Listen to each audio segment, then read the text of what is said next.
Yes. 1,200. Hello, good evening, and obviously thanks for showing up and for tuning in online. My name is Benjamin Fischer. I work as program manager at the Alfred Landecker Foundation, and it is my great honor to moderate today's panel on reconciliation. Today's panel will be part of a series built around an exhibition by the organization Terraforming. The exhibition is called In Search for Europe.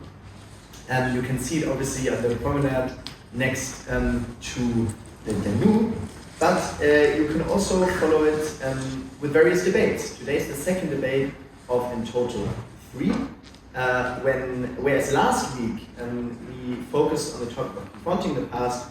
Today we will cover the topic of reconciliation in order to then conclude this series by discussing the future of Europe. With me today are 3 phenomenal panelists whom I personally thank for taking part in this debate. Let me just say before jumping into that, obviously thanks to all the supporters of this project, especially the foundation around Novi Sad, the European Capital of Culture. On my very left is Nevena Bajalica. I knew that would happen. I'm sorry, Nevena. We will go by first name basis anyways because we're friends. All of us here are, but Nevena Bajalica, who is not only a co-founder of Terraforming, but also a member of the Serbian delegation to the International Holocaust Remembrance Alliance, and if I may say, a very, very experienced activist around the topics that we will be discussing today. Professional, you're also a scholar, but we will elaborate more on that later. To my very left is Dr. Max Tolek, who is both an author, you're a theater writer, and a poet, but also you are the co-curator of the Coalition for Pluralistic Public Discourse, an initiative that focuses on contemporary commemoration culture. Among others, you're also a very successful published author. The Integration is going to be published in English soon. And then to my very right, Dr. Vlatko Ilić. You are an associate professor at the Belgrade University of Arts at the Faculty for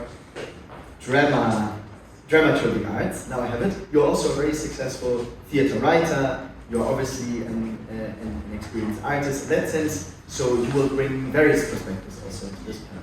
This being said, let's go on medias res because there's a lot to discuss, and we thought that today's panel will create rather freely. The idea really is to give you 3 the potential to elaborate on your ideas, to discuss, to find consensus where possible, but also if you want to find dissent that will enlarge our perspective.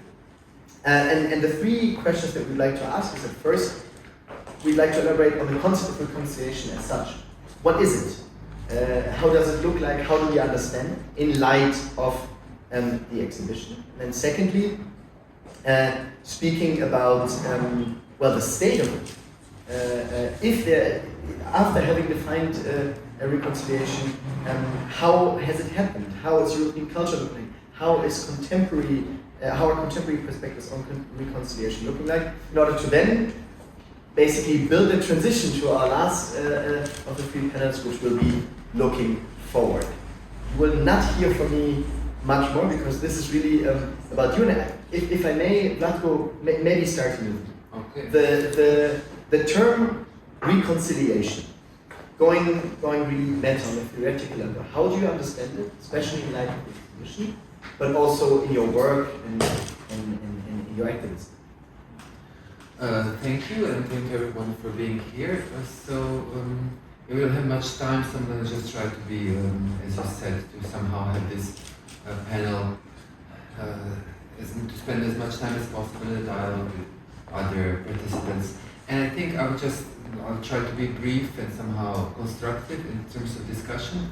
I think that when we talk about reconciliation today, it is impossible to think it without taking into consideration the second half of the 20th century.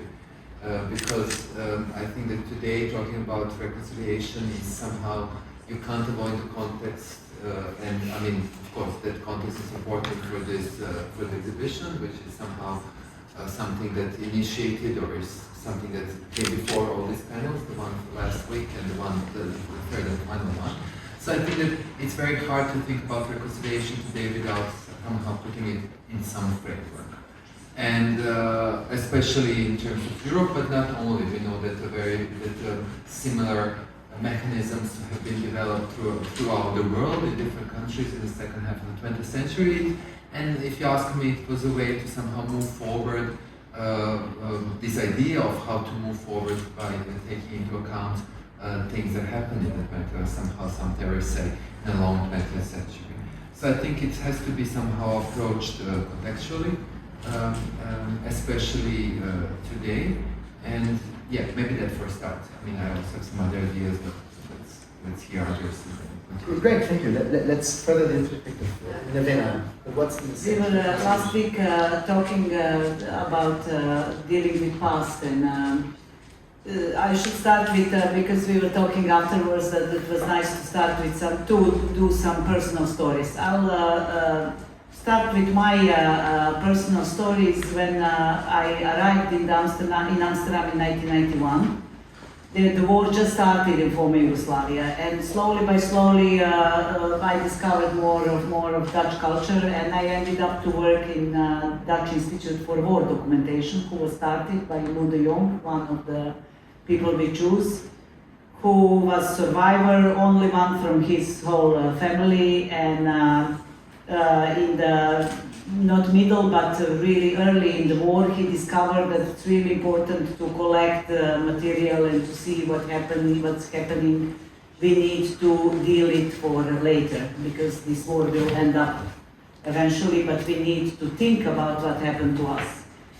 And when I discovered NEOD and Lou de Jong, I was thinking that's the best way of dealing with the past. Not talking about reconciliation, I was thinking first we need to understand what happened and then to see what we are going to do with this experience. My idea was when we started just to make a parallel with this war tribunal in The Hague. And I was thinking, okay, it's good to collect data to see what happened that we know.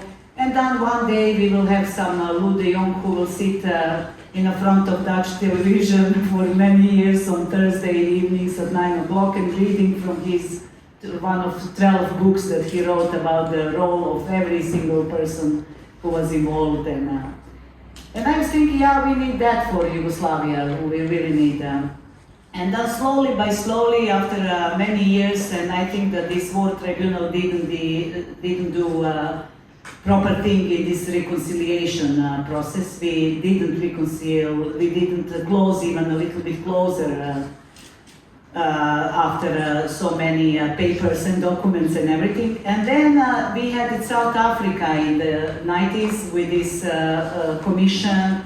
Then I was thinking maybe it's that idea to make a kind of theatrical gathering, like a purgatory, like going together, crying and forgiving, or I don't know, taking up space to tell about our sorrows. And then after that I was also not really sure, because is that a right idea, because we need so many years, maybe our whole life will stay in this. And then what I think nowadays, just to start with this exhibition, that we, I think that most of the things that we are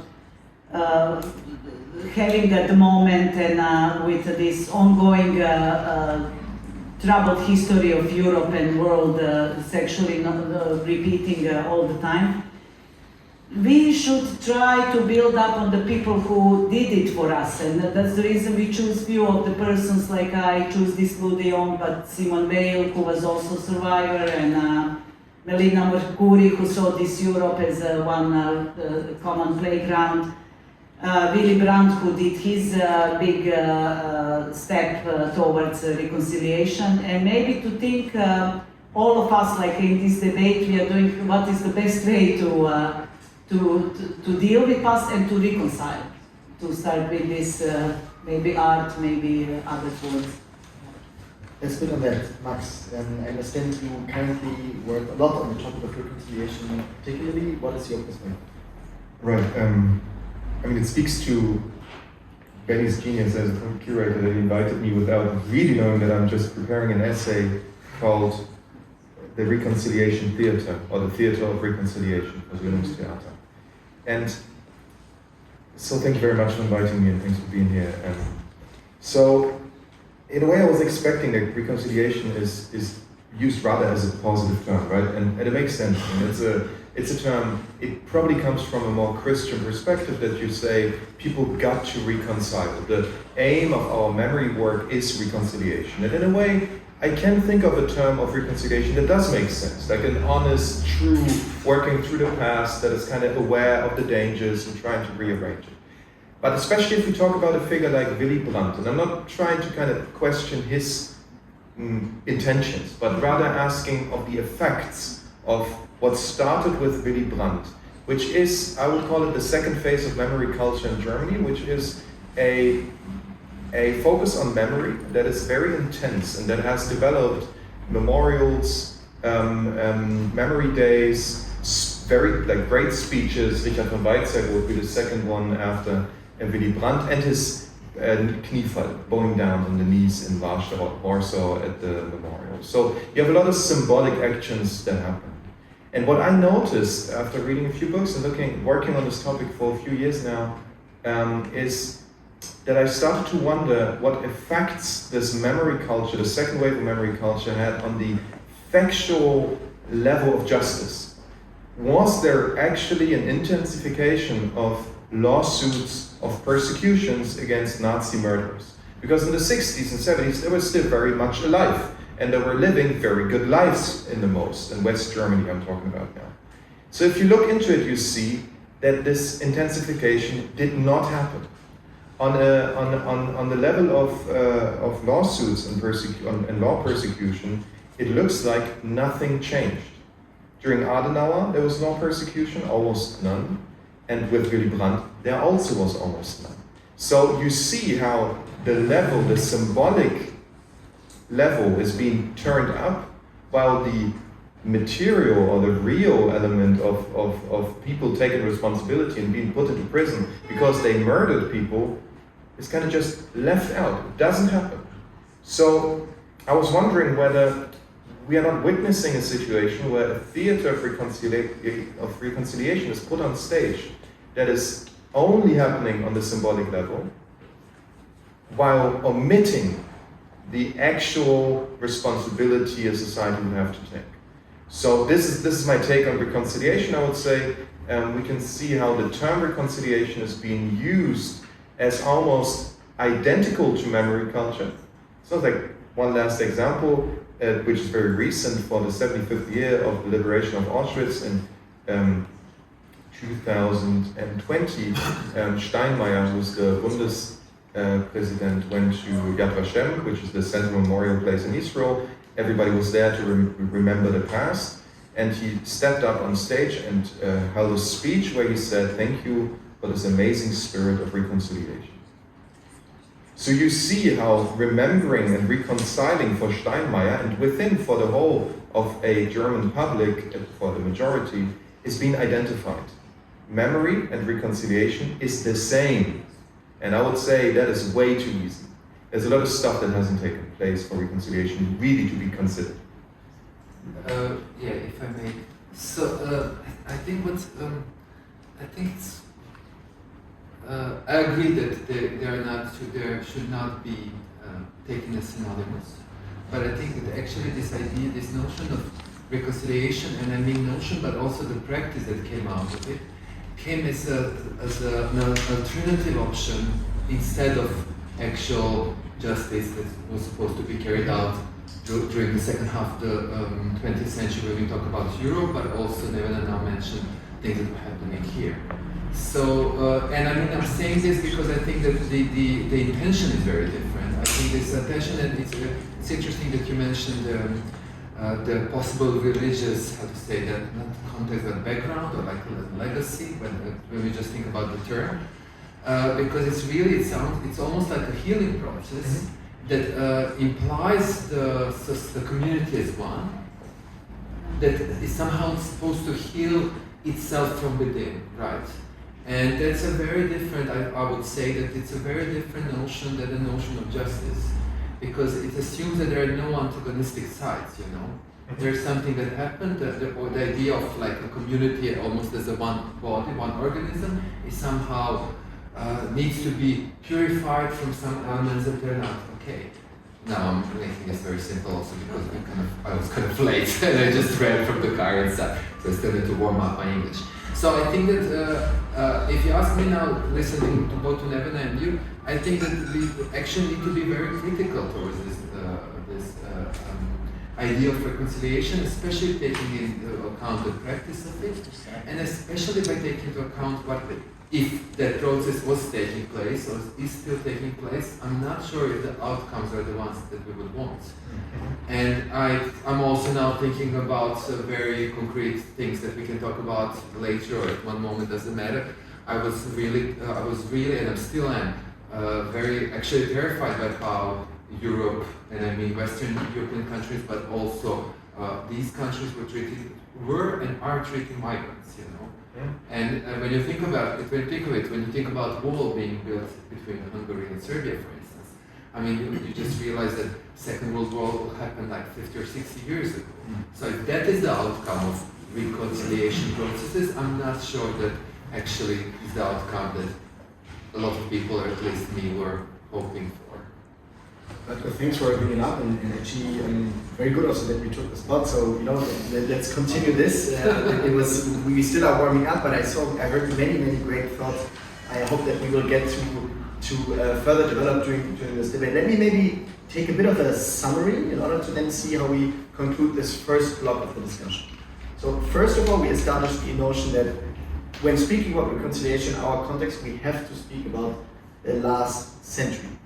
We speak about more recent history. We heard examples reaching obviously from the Second World War over this very country that we're in, and obviously South Africa is a very interesting example. Obviously, we will later also speak about what's currently happening. But then with the very personal notion of how it can also feel, and also bringing the example of the young and how this can be brought up in front of a whole society, and then bringing it more into a question of functionality, if I may put so. It was now very interesting for me to then get to really what I heard also from what you just said, and this is for me maybe the final question for the first block, and that is, have we learned? Like when we speak about reconciliation, don't we actually mean the notion of having learned, having progressed as a society based on, well, what happened, based on history? And I'd be interested in maybe finalizing this first block before we really speak about what happens today by asking that question. How does it feel for you to address that question? How is it being addressed? And how would you reflect on it? I should just, I like what Vlatko says, this reconciliation implies that kind of group process, and I see that as a very active process, the whole terminology, the whole thing. And we know the responsibility is very personal, and that's maybe these two things that we should really think how that there are no shortcuts in reconciliation like the whole nations, and maybe that's wrong. Maybe we shouldn't want to go there because maybe we don't need that. Maybe we really need these personal responsibilities and facts, and then see how we slowly maybe just forgive more than reconcile. Maybe that's a better way to, yeah. And there was the differentiation you also made between justice and reconciliation. Yeah, I was even thinking, I mean, I mean, I would have to elaborate that, but now just I'll share it like Please. in vivo, like while I'm thinking about it. But listening to it now, what we're talking, I'm thinking how reconciliation is a performative act, you know. While actually, when we talk about at least memory studies and the idea of in the archives, they're very and justice and responsibility, we have these rational notions, you know. And I think that's why South Africa is a very interesting example, because it's a very different, well, I say culture, but now like we use culture for everything, but it's a very different social setting, you know. And I think for the Western world, this affirmation of reconciliation, I'm not sure that it wasn't about learning. I would ask if did we heal ourselves, and I'm not sure that the healing is what we needed. And I'm also talking personally from perspective of ex-Yugoslavian countries. I'm not talking about Germany, but similar questions I think can be applied. But if we think about this context and what happened here just not so long a time ago with civic wars, I'm not sure that the healing is, I mean, partly probably yes, but I think we just needed more to learn something out of it and to get some answers and somehow to even reach some knowledge about what actually happened. You know? And I think at least, I mean, maybe that's very easy to say from the outside, but I think that's something that Germany did well after the Second World War.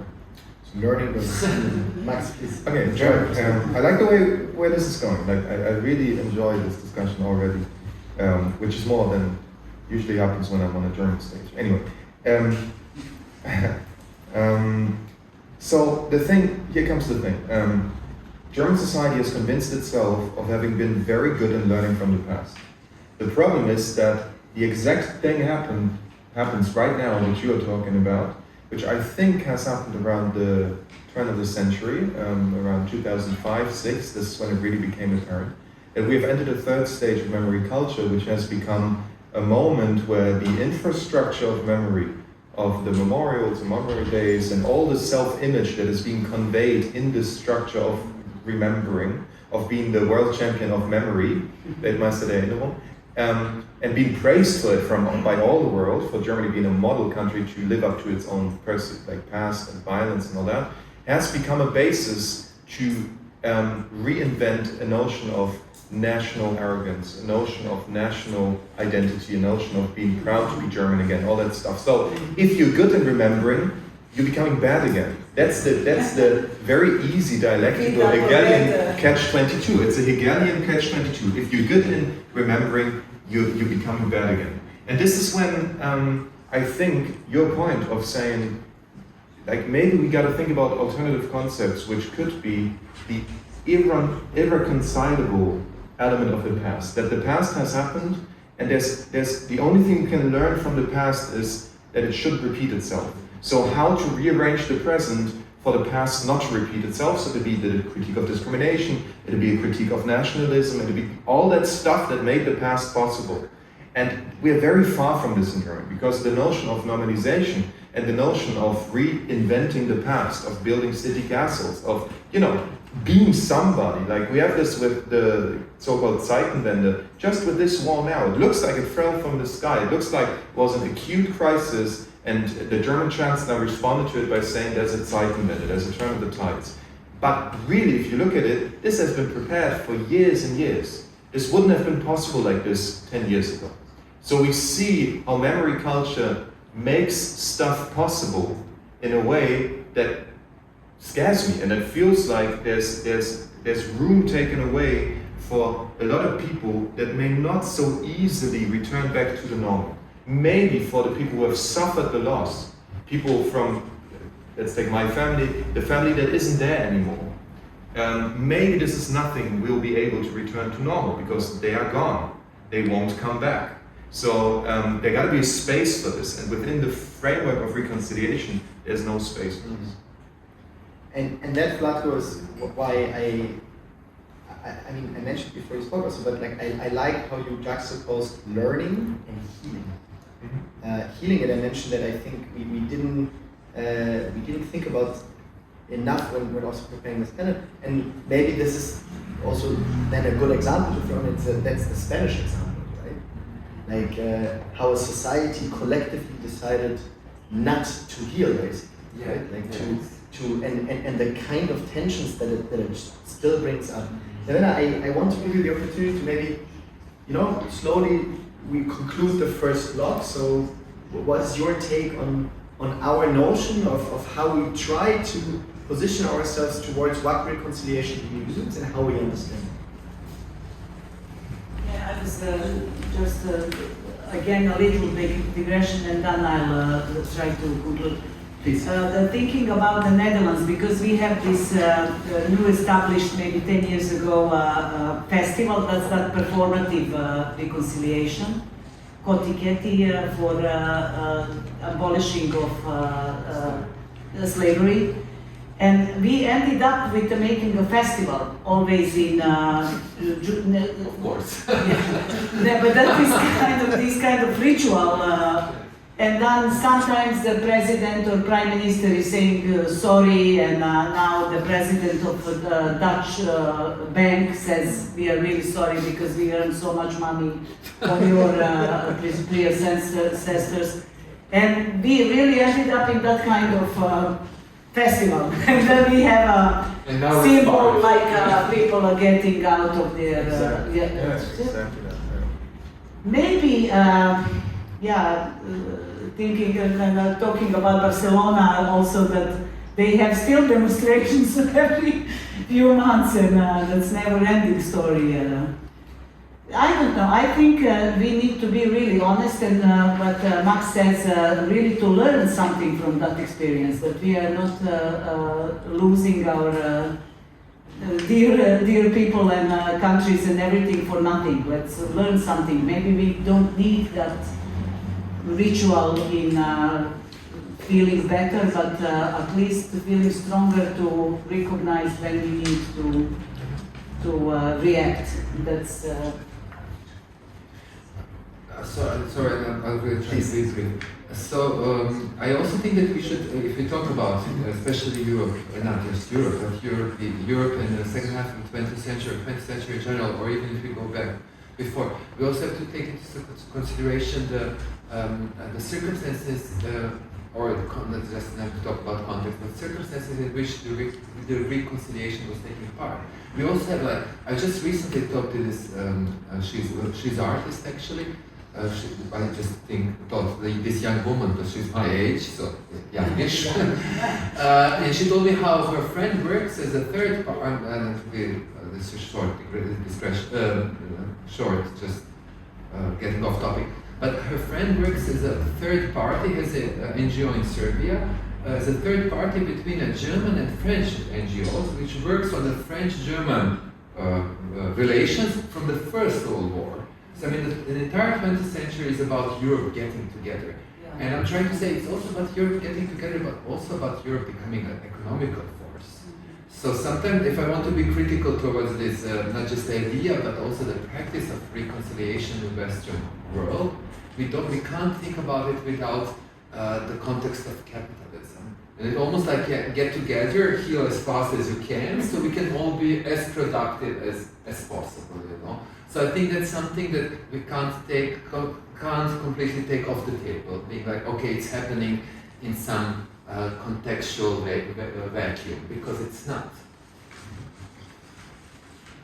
So then let's take it to the second block. The current state of memory culture, but also where we are. Have we actually learned from the past?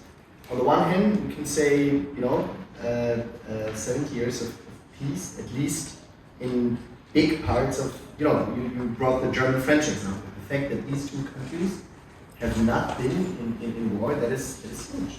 The fact that the European Union was even awarded for the peace it brought, at least to some part of the continent. And then again, obviously there are these rifts that in part we've been referring to, but obviously we look at what's happening today. The geopolitical rift, the global geopolitical rift that we're all witnessing. I mean, just today we took a walk at the Danube looking at the exhibition, and even there found symbols referencing the Russian invasion of Ukraine. So the question for the second block is, if we now know what reconciliation determines, or what it defines, how should proper commemoration then look like today? Number one, in order to achieve the things we said before. Number two, how is it actually going? And I understand that we have very critical voices here, which I like. I have to actually compliment you. Like I did not expect already the level that we jumped in. Like I hope also for the viewers, you know, there was a lot of trivia thrown in, but like it makes sense to Google them. You know, feel free to reference obviously, but also look at the maybe best practices, right? Because this is also what we want to look at. So who wants to go first? Maybe Max. You current state, best practices on the right. On the left, you know, how are things looking? How can this be achieved? So, I think if I take it from the critical, like the instruments I use for my critical analysis, the heuristics, if you want, so it's the notion of the theater of memory or the theater of reconciliation. For a theater, you need figures on stage, you need a script, you need a dramaturgic development, which in Germany usually is the improvement or the becoming good again of the German side by memory. And then you have extras. The Jews are usually put on stage as extras who can kind of confess either to them feeling insecure because of anti-Semitism or feeling good again that the German state is doing so much or whatever, but like they have this role to play. A living Jew in Germany in a way already proves the point you want to make, that you're not Nazi anymore, because during Nazi time you didn't have any living Jews on stage. So that already gives you a bit of a, you know, surplus. But it's not only about this, because every memory work is staged. It's not, the critique is not about the fact that stuff is staged, but who it is staged for. And I think this is where the problem starts, but also this is where the solution can go. And I feel like in Germany we have a bit of, like in Europe, you have the Europe of the different speeds. In Germany you have the Germany of the different speeds. You have, on the one hand, a state-level memory which is still lagging behind, which is still serving a very specific need of a German audience, in a lack of, for a better word. And you have a society that has become more and more aware of its own radical diversity during the last decades. So now you have this tension opening up between the basis and the superstructure, to use classical Marxist terminology, and it puts pressure on the superstructure. And this is where it becomes interesting, because suddenly you have civil society moving on. You have concepts like post-migrant theater, which is not by coincidence the place where we developed the first notions of that critique I'm just kind of trying to, you know, to kind of describe. And we have civil society developing visions for a shift of paradigm for who this society is, and also who this memory culture is for, and this performance of memory culture. Because, to be honest, in a society that is focusing so much on remembering like Germany does, and on the symbolic act of remembering becomes also a place where you determine who belongs to the society and who doesn't. So this is why CPPD has been created as a place for 50 young activists, intellectuals, people coming from all kinds of different backgrounds in society, trying to come together and think about how to create places within civil society that can reflect upon this radical diversity of audience, of this diversity of the present in German society. And this may have to stay different from state memory. Maybe the state level isn't even the place where you'll be able to put all this on stage. Maybe we need the complexities of civil society to make this work.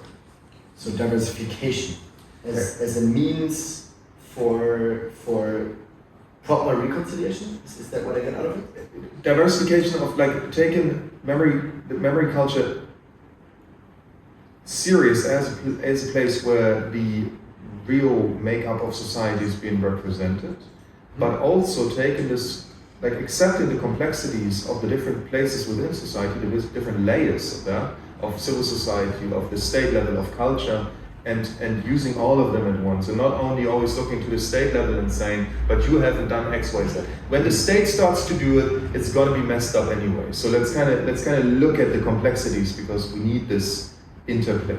So first best practice then would be the CPPD, Google it. I mean, speaking of best practices, obviously terraforming is extremely active in this entire field. Nevena, I think this is who better to ask than you. Yeah, I'm just thinking, first you called it in just the very beginning something polyphonic, and I think that we need more voices. That's what you see, who is remembering and who is reconciling. And I like it idea very much, because especially in society as Dutch society or German nowadays, in Serbia we are more homogenic. But it's also like we have so many different people living here and different layers. And I should just add as an extra this polyphonic, maybe also transnational history would be really good to think this French, German, or like a different, like really make it that level also very important. So diversification and also thinking about a European commemoration culture. Is that everything? Yes. Can you maybe think of a few examples also from your work, where these are things that you've applied, both as terraforming and I'll share with you, most people who knows us know that what we are doing. We are trying all the time to tell the history, like talking about the facts and history, what happened, and also memory, what happened in the local, very local area, and always putting in some European context, because we really know that there is no possible to understand what happened to us in the last 20th century, let's say, if we don't put in the wider European context. And that is what we see, it's very important in our try to teach something like that people are, I like that idea, it's who is commemorating, it's not only us, it's of all of us together, but also Europe and everyone, and to learn some competencies. Why do we know the past, and why do we commemorate if we don't want to learn any competencies and to be better people? Vlatko, examples from your work, from your activism? To be honest, completely, I'm not. My activism somehow, if it is there, it's mostly visible from my articles, what I write, and from my art. I'm thinking that was maybe a question from before, but something came to my mind now when you asked us about the lessons. I think one of the good lessons is that again, it's also part of this Western world, but I think this idea of importance of archives, that things to be remembered needs to be somehow preserved. I think that's a big lesson of the 20th century, and I think it could be important. That lesson could be important for the future. But I also think I know what terraforming in Nevena does, but now I'm thinking we should also somehow put it in a global context, maybe, because now we're talking about Europe, but it's very hard to talk about Europe if you want to do it, let's say, right way, without somehow addressing its colonial legacy. Because we're talking about here reconciliation or some other processes of healing, of remembering. Only when you talk about 20th century, we're talking mostly from the perspective of European people, completely like overlooking what happened for centuries before and how Europe reached the spot where it was in the 20th century.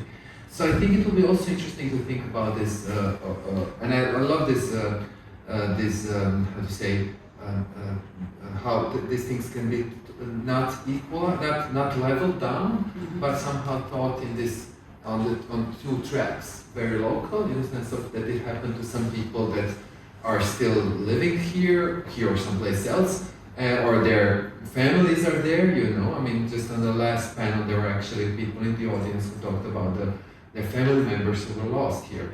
And then you can also think about these events by taking into account some other things that happen worldwide. I think that is important. And just to come back to this, and I'm trying to come up with some good concrete example, but you should tell me that before so I could be prepared. I think that this thing about making archives, it's important. Williams came to my mind, Raymond Williams, he talked about tradition, how tradition is always a work of selection, you know. And when we have archives, we can actually, in a way, select what is going to be tradition that we're going to somehow refer to. I'd like to put a footnote to that because I feel like there's an intensification of what you call documentary theater in Germany right now because of the passing away of the last Zeitzeugen, the last people who have actively lived through Shoah.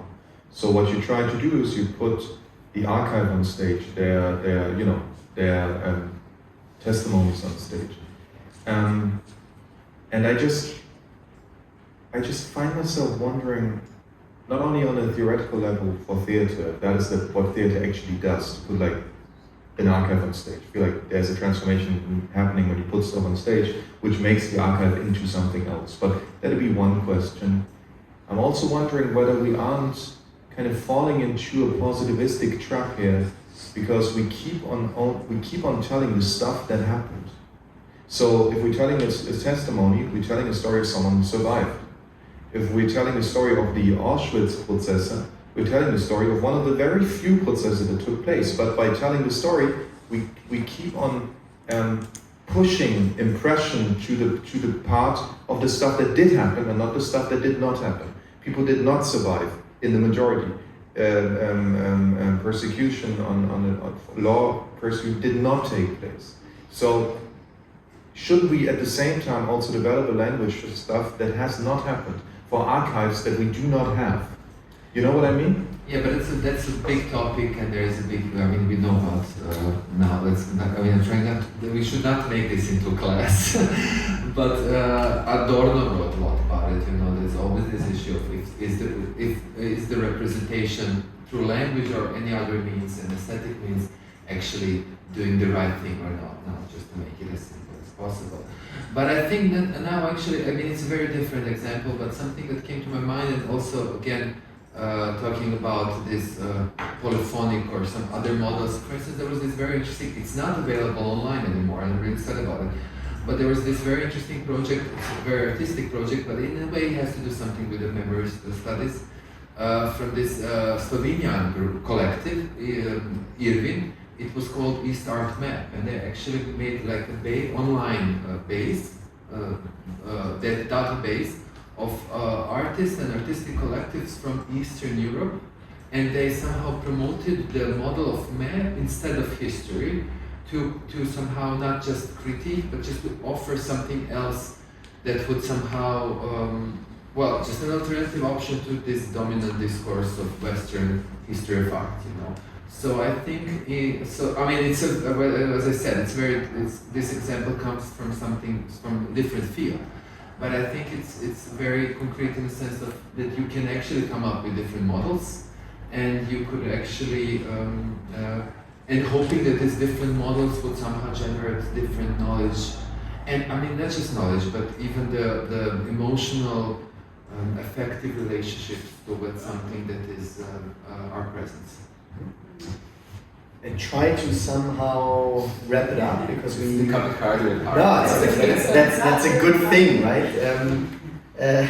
I guess that's the downside of having the job that I'm having here today. So diversification, globalization, internationalization, transnational memory was mentioned in that context. We spoke about the essential role of archives in that context. But then also the role they can play when it comes to building collective memory, in order to then, go through a few best practices on how reconciliation could or should be achieved, right? And this is what all of you got on the yes. If we consider, I mean, I still don't think we agree, or somehow not agree in the sense that we disagree, but I wouldn't say that we are sure that reconciliation is something that will actually be achieved, or that should be achieved. Right. I mean, that I definitely took from all of you. Listen, that is something I took from all of you, but at the same time, that is why I'm doing the Avocados Diablo. Because as I said, starting the second block, I heard a lot of critique, but also obviously we have to face the question of how to progress. And this now brings us to the third block. And Nevena, I want to give you the opportunity because in the second block, if there's anything you want to add, otherwise I would jump. Great. So let's go for the third one. You spoke about the European perspective, and something that bothered me a lot once, the 24th of February, once the Russian invasion of Ukraine started, was that, at least in the German discourse, I heard many voices speaking of the first war in Europe after the Second World War, right? Which is incredibly ignorant, especially thinking about where we're sitting here today, right? It is an incredibly painful notion.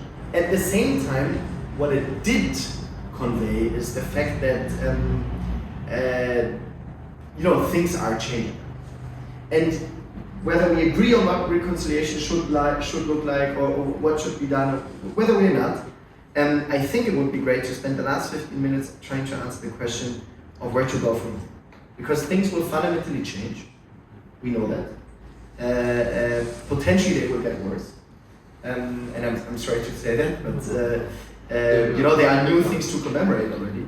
And let's face it, there are also factors we haven't even touched upon. Let's speak about digital transformation. This is the field that I work in, right? Like the kind of stuff that I've seen in the past months alone of like projects that are being done using virtual reality, using augmented reality. So, I mean, you could even bring in climate change as a factor, but I will not go as far.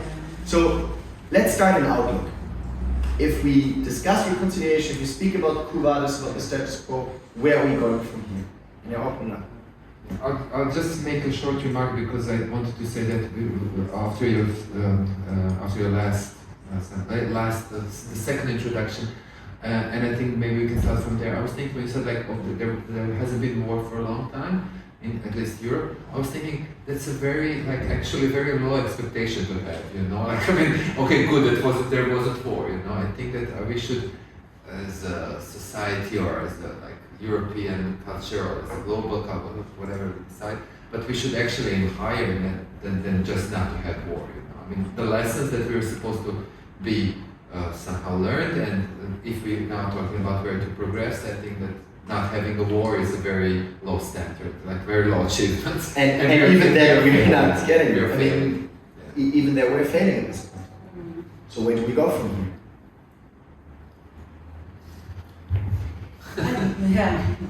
I think it's very important for especially, someone asked me lately, what do you do in Serbia? What are you up to it? And I really see last 25 years of my life I'm being busy to make people being less afraid. And I think it's very important if we use the situation just to create a more safer space for all the youngsters or maybe other people who are putting this Z along the whole promenade, and to talk with them, why do we need this? What do we think, what's important? Is the aggression okay? Why is aggression okay? To make them feeling less afraid of, I don't know if it's that possible to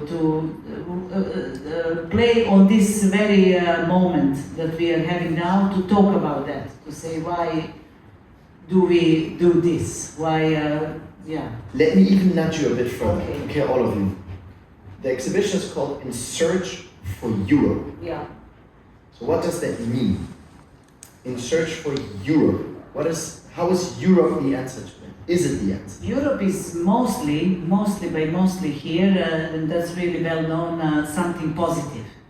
There's always something civilized, something bright, something progressive, something that we are looking forward to be. That's something what means a very good thing that we want to go. And now we asked also a little bit, not cynical, but really more worrying, we are searching for that Europe, and where is that Europe that we are looking for something positive in, not only in Serbia, but like globally, I should say. That's looking for something positive. Yeah. You're asking where we go from here, not if that's hopeful, right? Okay. I fear that what I've been observing in the last half year is an intensification of a conservative and reactionary pushback. Look at the U.S. and the decision on U.S. decision on abortion. That's only the beginning, and you see the Supreme Court has been changed in a way that's going to go on, and they're already preparing that. We see France, which just seems to be just like a matter of time when the right wing is going to start to really take over, and then what happens with Europe, we don't know. We can see it also in a German context, and it's the same dynamics over and over again. They have been attacking the left, which I'm a part of somehow, or some way or the other, not somehow, some way or the other. They've been attacking us for creating a so-called cancel culture. Now they start canceling us. This is how it works. The people who yell loudest are going to be the ones who do the stuff they claim the others to do. You know, the Germans who attack the Jews for trying to rule the world, and then the Germans trying to conquer the world. This is how in a way, this is how it works. And you see this from the right. And at the same time, and I think this is why I entered this problematic and conflictual and painful field of memory and of political discourse, I feel like this battle still has not been decided yet. And sometimes it helps me to kind of go back and read stuff from people who actually believed in Europe and to think about what was the promise of this idea and put it against the reality and say, this is where we need to go. And this is not enough. You gotta try hard. In Search for Europe, thanks for showing up, thanks for tuning in. And our next panel is going to be on the 14th of July. Do not miss it. Thank you very much.